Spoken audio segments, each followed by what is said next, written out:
Vamos a orar. Señor, te suplicamos, Padre, en el nombre de Cristo, que tú nos hables en esta noche a través de tu palabra. No queremos traer filosofías humanas, no queremos, Señor, hablar sobre humanismo, ni hablar sobre materialismo, ni progresismo. No nos interesa. Queremos hablar de tu palabra, desde tu soberanía, desde tu santidad, desde el reino, Señor, porque esto es lo correcto. Queremos que tu palabra alumbre nuestro camino y nos redarguya, Señor, del pecado en el que a veces caemos y vivimos. Que tu palabra nos enseñe hoy tu verdad. En el nombre de Jesús. Amén. Bien, hoy es la homilía de jueves de oración. Recordemos, la serie es El reino de Dios en el Evangelio de Marcos. Y el título de la homilía o del sermón de hoy es Solo es posible para Dios. Solo es posible para Dios. Marcos 10, del 17 al 31 es la porción que nos toca estudiar. Déjenme ampliar aquí para que lo pueda ver un poco mejor. Un saludo para mi prima Miriam, que también está en la transmisión. Miriam, Dios te bendiga. Un saludo para ti y los tuyos allá donde vives. Dios te guarde a ti y a tu familia. Bien, entonces Marcos 10, 17 al 31 dice, voy a leerlo en la versión traducción del lenguaje actual. Mientras Jesús iba de camino, un hombre llegó corriendo, se arrodilló delante de él y le preguntó, Maestro bueno, dime, ¿qué debo hacer para tener vida eterna? Jesús le contestó, ¿por qué me dices que soy bueno? Solo Dios es bueno. Tú conoces bien los mandamientos. No mates, no seas infiel en tu matrimonio, no robes, no mientas para hacerle daño a otras personas, no hagas trampas, obedece y cuida a tu padre y a tu madre. El hombre le dijo, casi como interrumpiéndole, el hombre le dijo, Maestro, todos esos mandamientos los he obedecido desde que era niño. Jesús lo miró con amor y le dijo, solo te falta hacer una cosa. Ve y vende todo lo que tienes y reparte ese dinero entre los pobres. Así Dios te dará un gran premio en el cielo.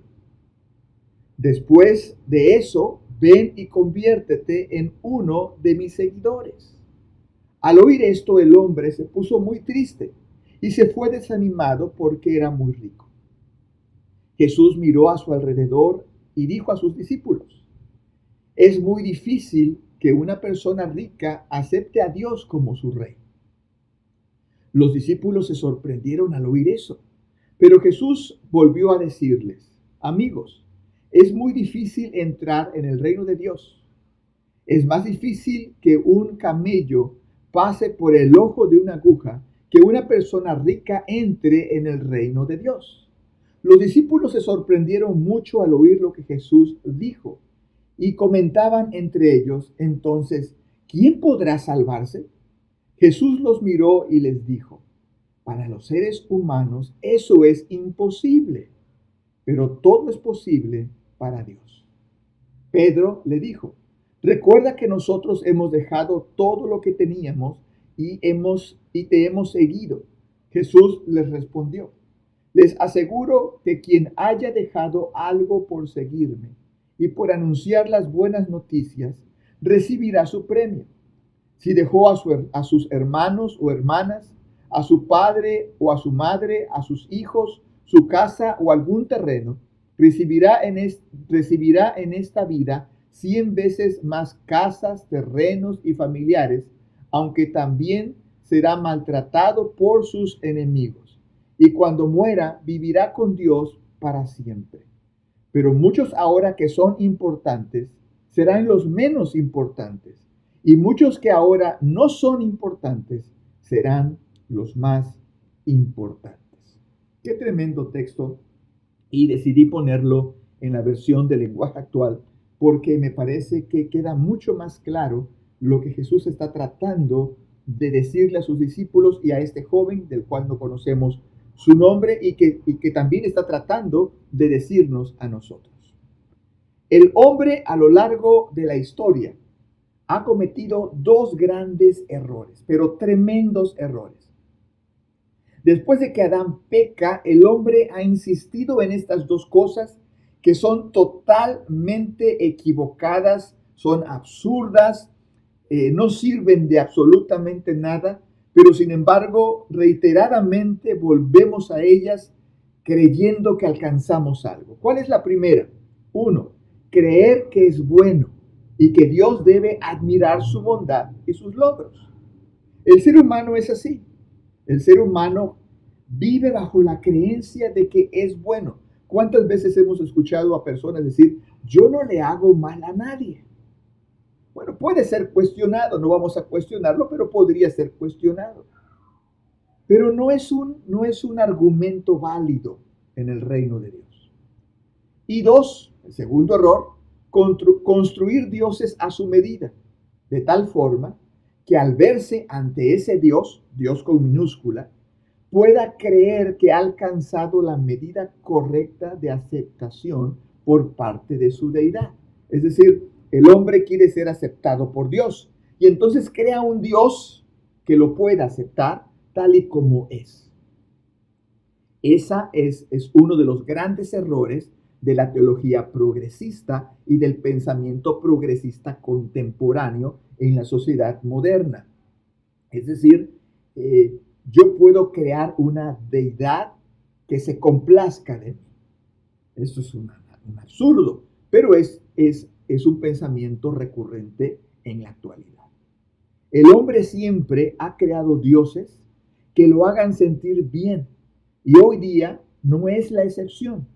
Aún dentro de la iglesia hemos construido teologías que nos hacen creer que el Dios santo y perfecto de la Biblia es como nosotros, y es como nosotros lo imaginamos, y es como nosotros lo necesitamos. Obviamente la Escritura no enseña eso. La Biblia jamás habla de esto. Es el hombre quien se tiene que ajustar a Dios. Dios nunca se va a ajustar a las expectativas del hombre. Pero aún dentro de la iglesia tenemos este mismo comportamiento.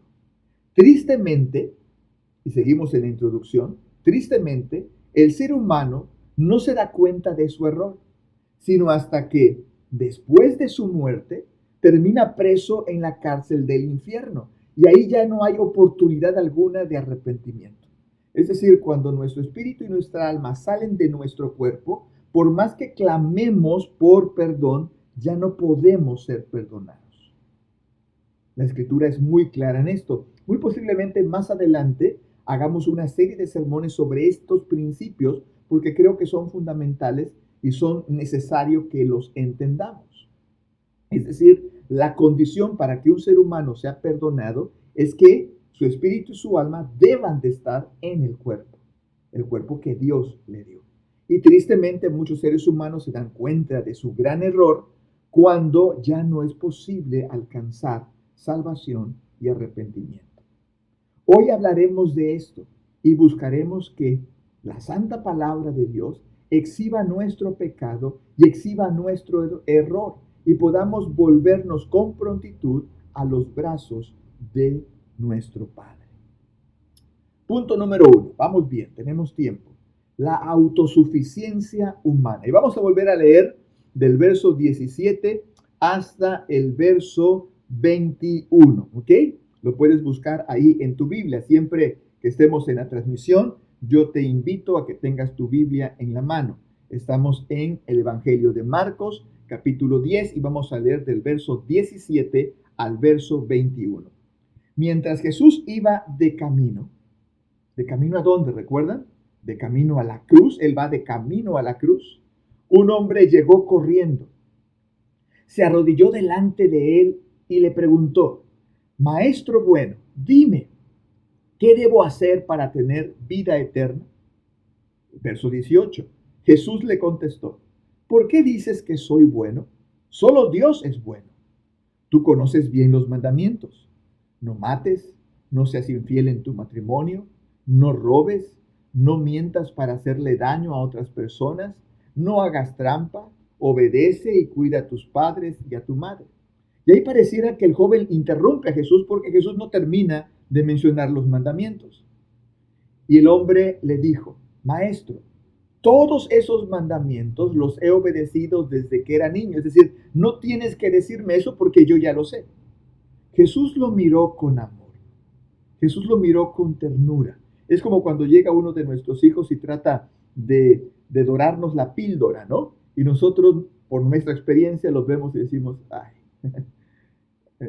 te quiero porque eres mi hijo, pero no es por ahí el camino, ¿no? Jesús lo miró con amor y le dijo, solo te falta entonces hacer una cosa. Ve y vende todo lo que tienes y reparte ese dinero entre los pobres. Es decir, si tú ya has hecho eso, entonces eres capaz de hacer esto. Y Jesús agrega, así Dios te dará un gran premio en el cielo y después de eso, ven y conviértete en uno de mis seguidores. Este joven quería heredar el reino de Dios, pero quería hacerlo a su manera, no a la manera de Dios, sino a la manera de él, de la forma en que había sido enseñado por sus padres. Hemos escuchado esta frase, a mí mis padres me enseñaron esta religión y entonces yo no puedo dejarla. A mí mis padres me enseñaron esa doctrina y yo no voy a cambiar. A mí mis padres me enseñaron esta conducta y yo creo por lo tanto que es buena. ¿Ok? Él había sido enseñado de esa manera por sus padres. Y él había sido enseñado por los valores de su cultura. Según su cultura le indicaba. ¿Cuál era su cultura? La cultura hebrea. En primer lugar, él creía que había bondad en los hombres y en las mujeres. Y por ello dice, maestro bueno. Esa declaración lo incluía también a él. Un buen maestro solo podía poner la atención a una buena persona. Según sus estándares culturales, él era una persona buena porque creía que el maestro le iba a poner atención. El maestro era bueno y si me pone atención, yo soy bueno. Y me tiene que poner atención porque yo creo que soy bueno. Es por ello que el maestro destruye su argumento y su autopercepción, declarándole una verdad fundamental de la Escritura. ¿Cuál es esa verdad? Solo Dios es bueno. En pocas palabras, Jesús les decía, muchacho, no fantasees con la idea de que Dios te ve como una persona buena, porque estás muy lejos de ser una persona buena. Así que este argumento de este joven quedó tirado en el piso. No eres bueno. No eres una persona buena. Bueno solo hay uno, y ese es Dios. Ni tan siquiera Jesús se incluye. Y eso que no vivía en pecado, pero él en su posición sobre esta tierra, él se incluye en esta misma declaración. No hay nadie bueno. ¿Recuerdan? Todos nos desviamos por cuanto todos pecaron. No hay gente buena sobre esta tierra. No hay uno solo bueno. Y Jesús se lo dice a este joven. No te creas una persona buena y mucho menos creas que Dios te ve como una persona buena. Hoy en día la iglesia está llena de personas que se creen buenas. Hoy día el mundo está lleno de personas que se creen buenas. Este rollo de los derechos humanos y de los valores intrínsecos del hombre ha creado una idea equivocada. Y hemos olvidado que estamos muertos en nuestros delitos y pecados en tanto Cristo no nos rescate. En segundo lugar, este joven no solo creía que era bueno, sino que hacía lo que Dios esperaba de él. Es decir, no solamente soy bueno, sino yo hago lo que es bueno. Es decir, suponía saber qué era lo que Dios quería de su vida. Y en consecuencia, según él, vivía así. Vivía según esa creencia. Yo vivo como una persona buena porque hago las cosas buenas. Esto era un pensamiento muy judío y muy farisaico. Hoy día la iglesia también tiene este pensamiento farisaico.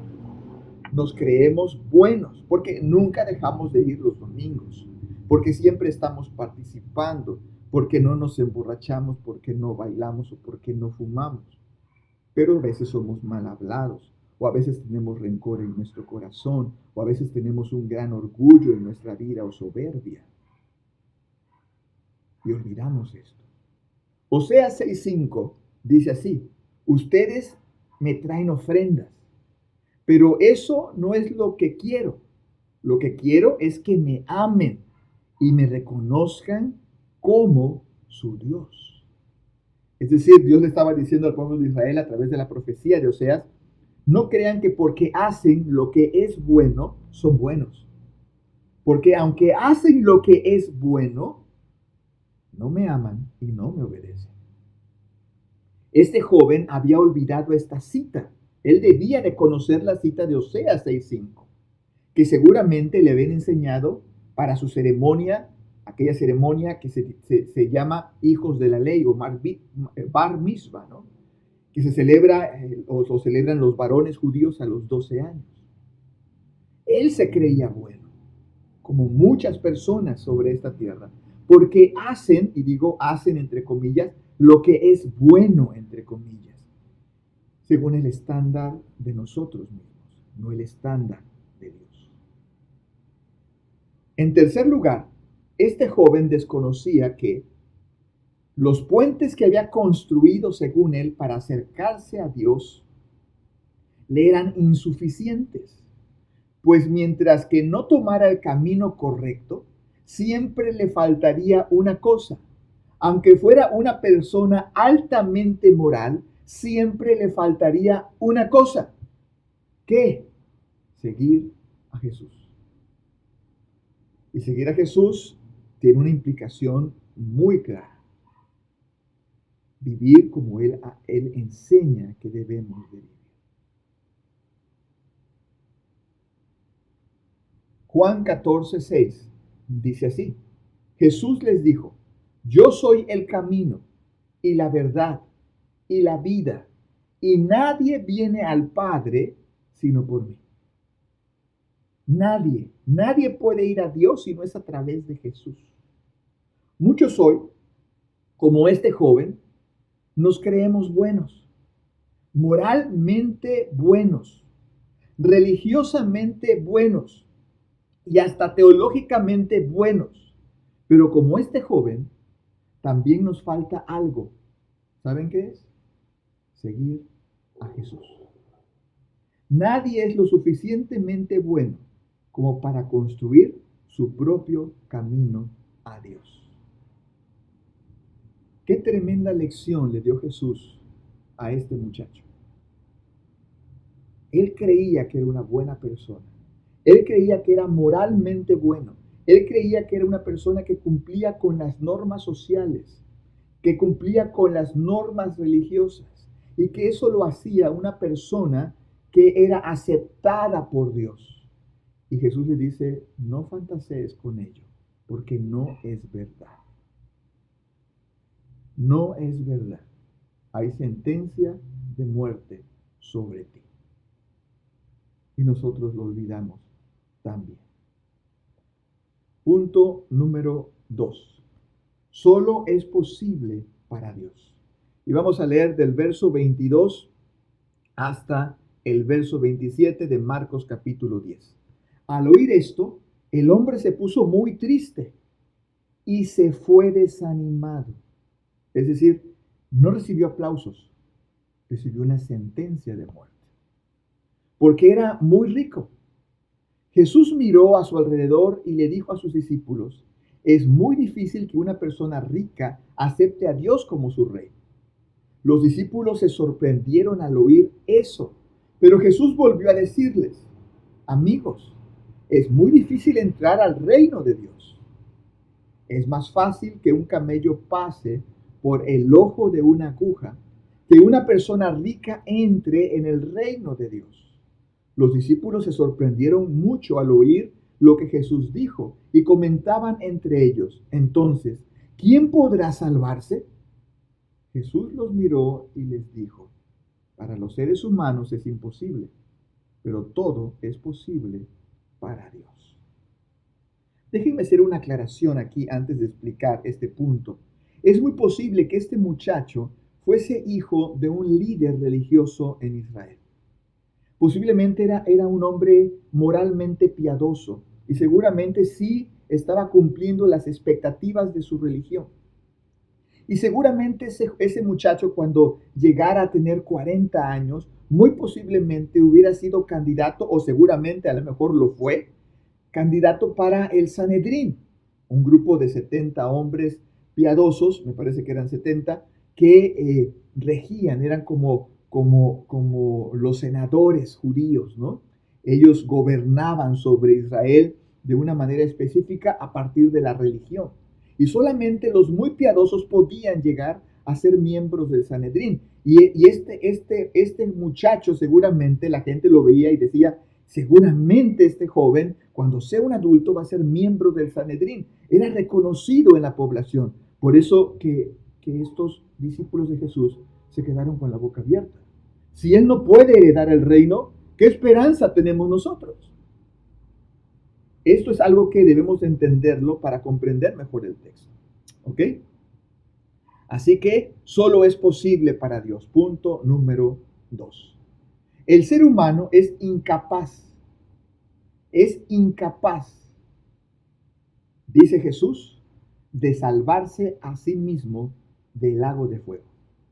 No hay manera, no existe posibilidad. Ni este joven, que era candidato a ser miembro del grupo de los más piadosos cuando fuese un adulto, ni este muchacho tenía la oportunidad de ser libre por sí mismo de esa posibilidad de castigo. Efesios 2:5 dice así: aun cuando estábamos muertos en nuestros delitos, nos dio vida juntamente con Cristo. Por gracia, la palabra gracia es regalo, por gracia habéis sido salvos. Es un regalo. La salvación es un regalo, no la alcanzo. No hay manera de que yo pueda alcanzarla porque yo estoy muerto.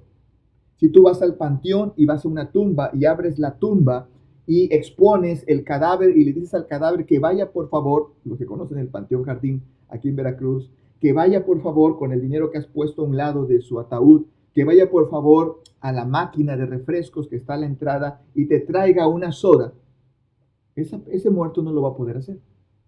¿Por qué? Porque está muerto. Pero nosotros, estando muertos en nuestros delitos y pecados, creemos que podemos alcanzar la salvación. Es una locura.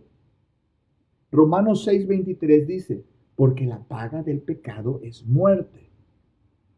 Por cuanto estamos muertos en nuestros delitos y pecados cuando no hemos venido a Cristo, lo único que vamos a cosechar en la eternidad es muerte.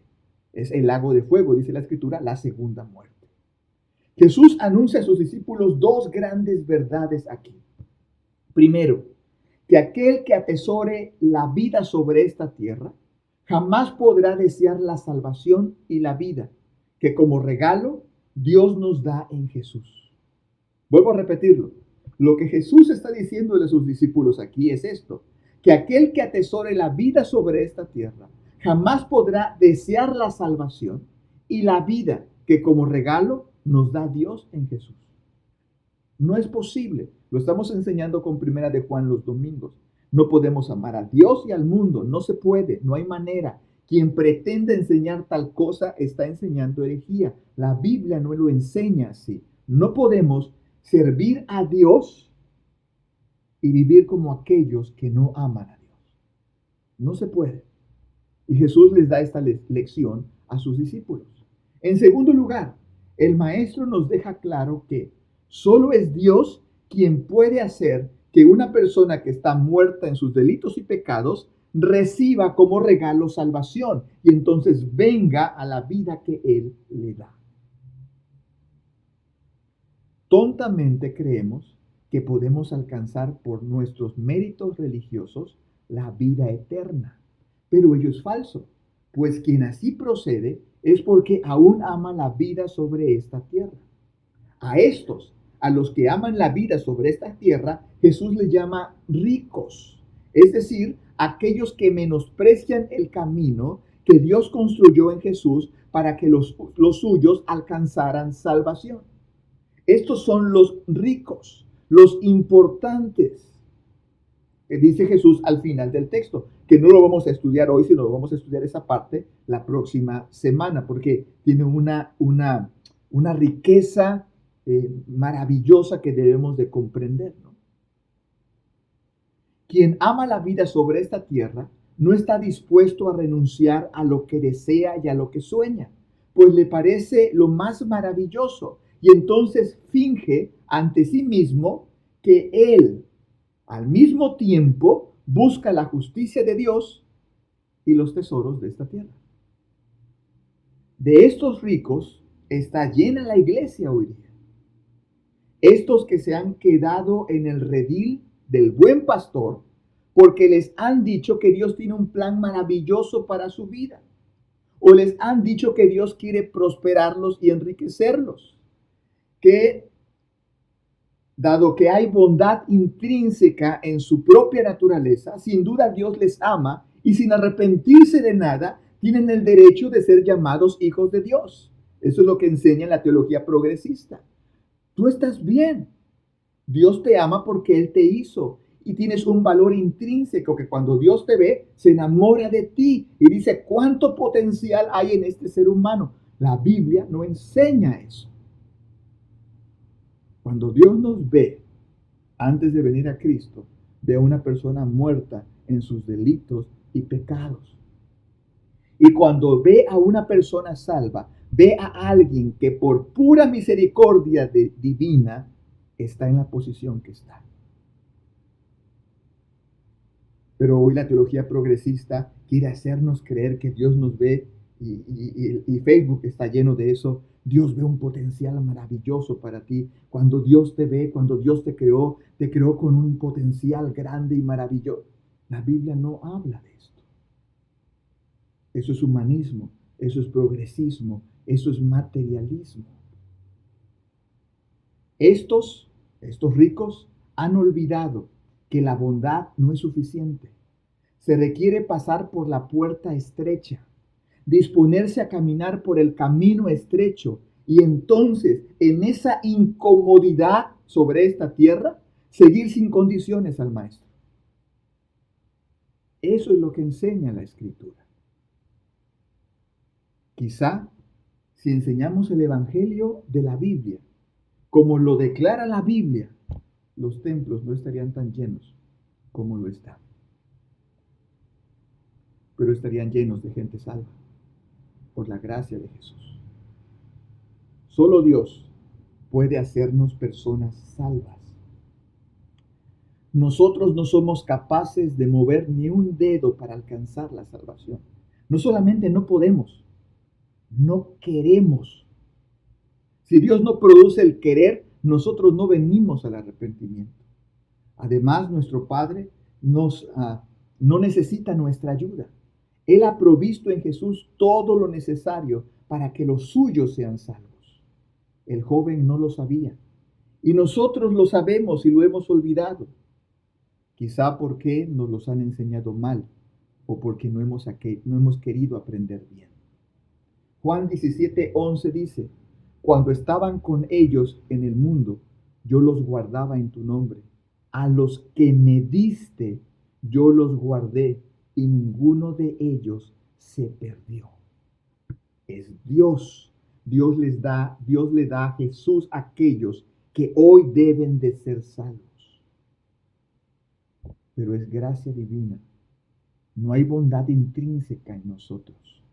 Estamos muertos en nuestros delitos y pecados cuando no hemos venido al arrepentimiento. Finalmente, punto número 3. Arrepentimiento. Jesús fue claro. Te falta algo. Estás buscando el reino y lo has buscado de acuerdo a tus formas y lo has buscado de acuerdo a tus principios religiosos y lo has buscado de acuerdo a tus valores culturales. Y Jesús le dice, pues déjame decirte algo, te falta algo. ¿Pero qué era ese algo? ¿Una nueva creencia? ¿Acaso un rito? ¿Sería quizás un sacramento? ¿Quizás una espiritualidad nueva? No, nada de eso. pues todo ello sale del corazón perverso de nosotros, los seres humanos, y siempre será insuficiente. Entonces, ¿qué era lo que le faltaba a este joven? Arrepentimiento y como consecuencia, seguir al Maestro.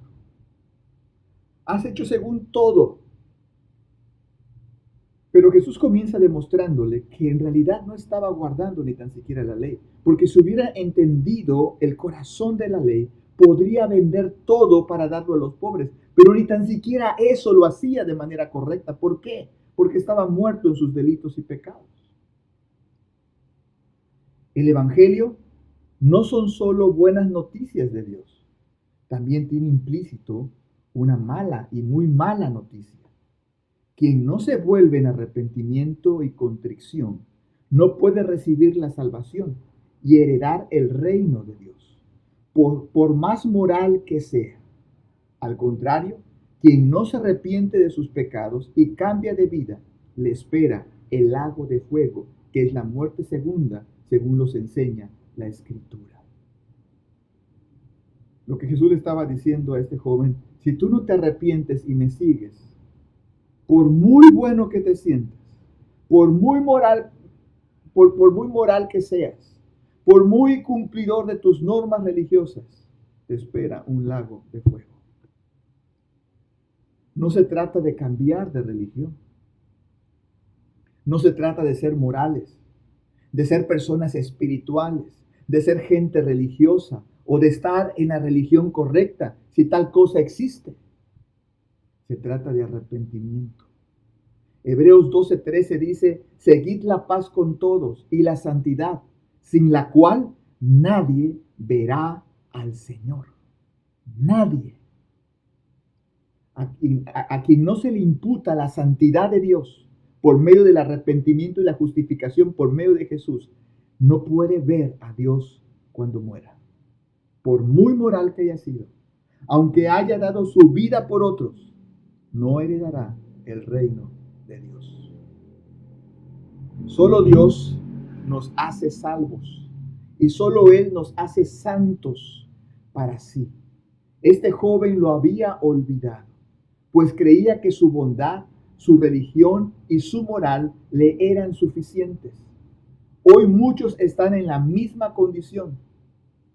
Jamás verán a Dios cara a cara, porque no se han vuelto en arrepentimiento.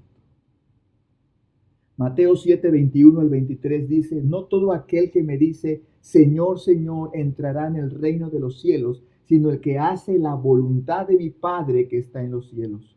Muchos me dirán en aquel día: Señor, Señor, ¿no profetizamos en tu nombre y en tu nombre echamos fuera demonios y en tu nombre hicimos muchos milagros? Y entonces les declararé: nunca os conocí, apartaos de mí. Y aquí viene la cosa más terrible: hacedores de maldad. Es decir, personas, dice el texto, que profetizaban. ¿Eso es malo? No. No. Porque lo estaban haciendo en el nombre de Jesús.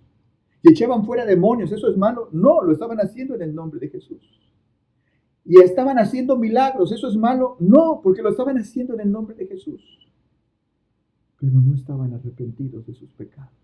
Y no seguían a Jesús. Creían que su moral, creían que su espiritualidad, creían que su religión, creían que su teología, creían que su bondad les era suficiente.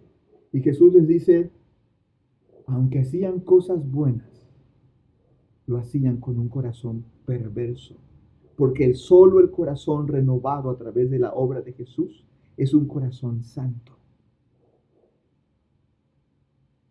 Si una persona que no se ha arrepentido se diera a sí mismo para salvar la vida de otros, seguramente miles de personas saldrían a la calle para aplaudirlo.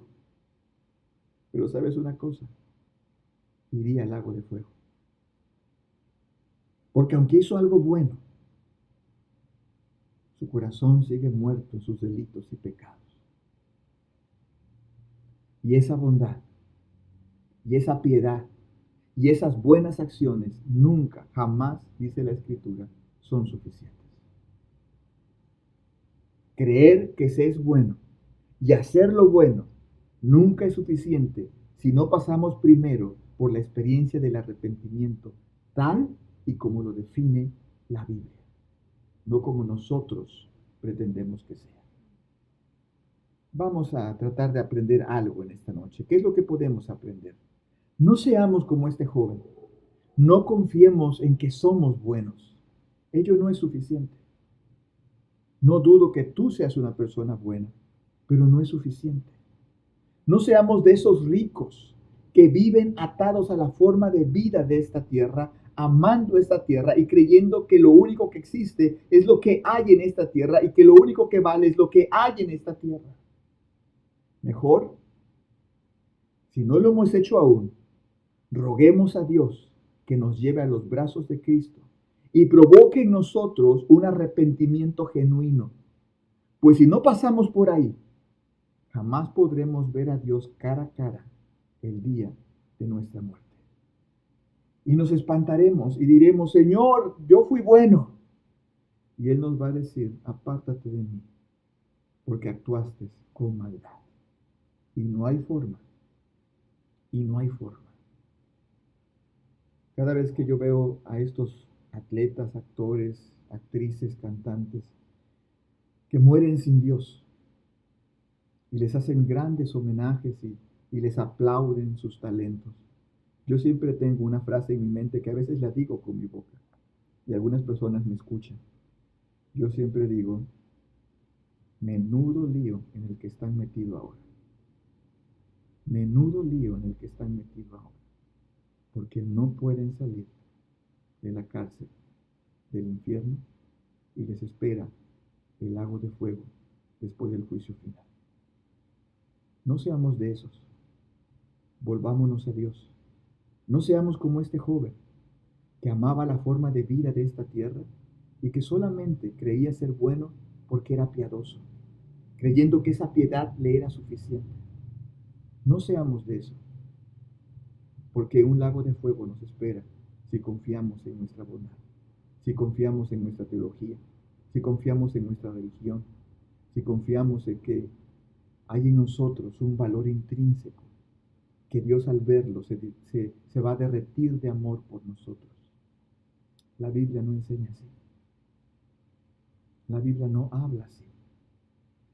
Quien no se vuelve en arrepentimiento está muerto en sus delitos y pecados. Y quien está en pecado, dice la Escritura, merece la muerte, porque la paga del pecado es muerte. Y la muerte segunda es el lago de fuego por siempre. No seamos de esos. Cierra tus ojos y oremos. Señor, toca nuestro corazón y trae arrepentimiento genuino a nuestra vida. Que no seamos como este joven que confiaba en mil cosas, que confiaba en su religión, que confiaba en su bondad, que confiaba en su espiritualidad, que confiaba en su piedad. Pero su corazón fue exhibido cuando Jesús le mostró que todo lo que hacía lo hacía con un corazón perverso. La gente se admiraba de cuán buena persona era, de cuán piadoso era, pero Dios no se admiraba de ello. No permitas que seamos así. No permitas que seamos gente de iglesia, que vayamos todos los domingos y todas las actividades y que estemos participando y sirviendo y nunca hayamos entrado por la puerta estrecha, Señor. No lo permitas. Clamamos por misericordia, Señor. No somos suficientes. Yo no he hecho nada que valga la pena. No hay nada en mí que merezca que me ames. Muévenos al arrepentimiento, Padre, porque si tú no lo haces, si tú no te vuelves a nosotros y nos llevas a los brazos de Cristo, no hay esperanza. Ten piedad de nosotros, te lo rogamos, en el nombre de Jesús. Amén. Amén. Yo espero que la palabra del Señor hoy sea de bendición para nuestra vida.